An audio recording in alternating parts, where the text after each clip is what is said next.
ইন্ডিয়ার এক সাবেক জেনারেল কইয়া দিছে কি আসিচ্ছে জানেন, এটা জানেন না?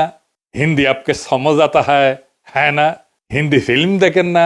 আলাপটা গেলে হিন্দি, তাই সাবটাইটেল আছে, আগে শুনেন, শুনলে বুঝবেন ইন্ডিয়ার করে দেওয়া চিত্রনাট্য অনুসারেই সব চলিচ্ছে। শুনেন। हम वेट सिर्फ इलेक्शन का कर रहे हैं। इलेक्शन होने दीजिए।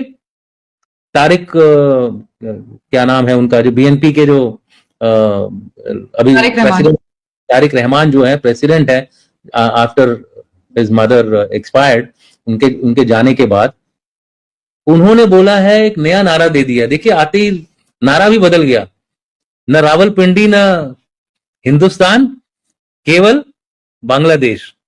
ये पहली सीढ़ी है, कुछ दिन के बाद हो जाएगा रावलपिंडी गई भाड़ में, हमारे साथ हिंदुस्तान। तो ये जो टेक्निक चल रही है, अब हमको इंश्योर ये करना है कि बांग्लादेश को हमको रखना है, बांग्लादेश हमको बिखेरना नहीं है। इसका कारण क्या है?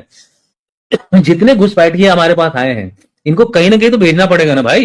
শুনিছেন তারেক রহমান কইছে পিন্ডি না দিল্লি না, সবার আগে বাংলাদেশ, এরপরে পিন্ডি বাদ দিয়ে দিল্লির দিকে যাবি, তাই কইছে না?